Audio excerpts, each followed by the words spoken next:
আচ্ছা, আবুকে প্রশ্ন করি, উজুর ফরজ তো চারটা, কি কি বলেন একটু। 2 হাত কবজি পর্যন্ত ধোয়া, গড়গড়া সহ কুলি করা,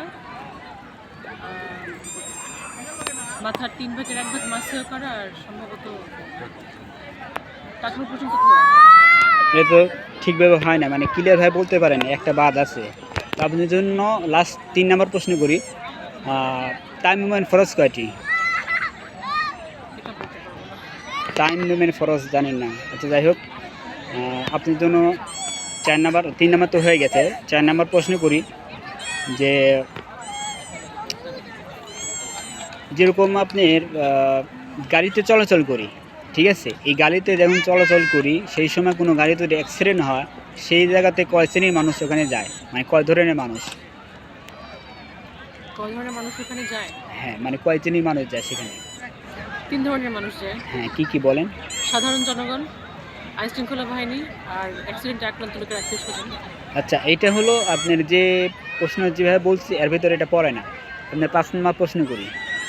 5 নম্বর প্রশ্ন হলো, আমরা নামাজ পড়ি, ঠিক আছে, নামাজ পড়ি তো, ঠিক আছে, এই নামাজের ফরজ তো প্রথম ধরছিলাম, তাই না? এখন জোহরের নামাজ কয় রাকাত সুন্নত সহ বলেন। প্রথমে 4 রাকাত সুন্নাত, তারপর 4 রাকাত ফরজ, তারপর 2 রাকাত সুন্নাত। তারপরে 2 রাকাত সুন্নত।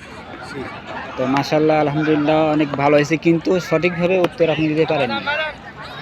তো যে কটা আপনি বলছেন তার ভিতরে এটা পড়ে না, যেরকম টাইম পেমেন্ট ফরজ, তারপরে গোসলের ফরজ, উজুর ফরজ। গোসলের ফরজ আপনি জিজ্ঞেস করেন, গোসলের ফরজ আচ্ছা, 3টা। গোসলের ফরজ 3টা, তো বলেন দেখি কি কি।